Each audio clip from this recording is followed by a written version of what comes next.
Hi friends, இன்றைக்கி Kerala style பச்சரிசி புட்டு எப்படி செய்கிறதுன்னு பார்க்கலாம். அதுக்கு ஒரு கடாயில் 2 கிளாஸ் புட்டு மாவை சேர்த்து ஒரு 2 நிமிஷம் மட்டும் வறுத்தெடுத்துக்கிறேன்.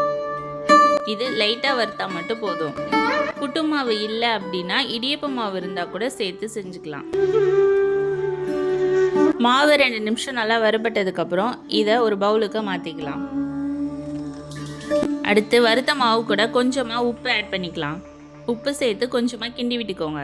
அடுத்து ஒரு கிளாஸ் தண்ணி எடுத்து கொஞ்சமாக தண்ணி விட்டு இதை பிணைஞ்சு எடுத்துக்கலாம்.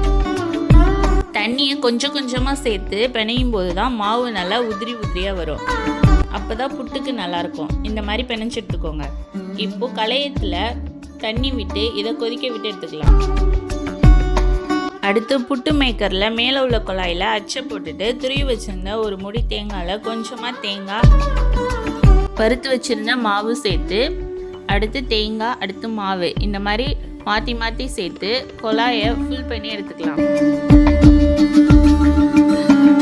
புட்டு களையத்தில் தண்ணி நல்லா கொதிச்சதுக்கப்புறம் அதுக்கு மேலே நம்ம ஃபில் பண்ணி வச்சுருந்த குழாயையும் சேர்த்து இதை 2 நிமிஷம் ஆவி வர வரைக்கும் வெயிட் பண்ணுங்கள். இது ஆவி மேலே வந்ததுக்கப்புறம் அதுக்கு மேலே உள்ள மூடியை போட்டு 2 நிமிஷம் நல்லா வேக விட்டு எடுத்துக்கோங்க.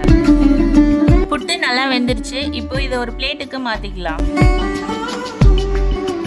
அவ்வளோதாங்க, டேஸ்டியான அரிசி மாவு புட்டு ரெடி. இதுக்கு சுகர் இல்லை வெல்லம் வச்சு கூட சாப்பிடலாம். ஆனால் சிக்கன் கிரேவி வச்சு சாப்பிட்டு பாருங்கள், டேஸ்ட்டு செம்மையாக இருக்கும்.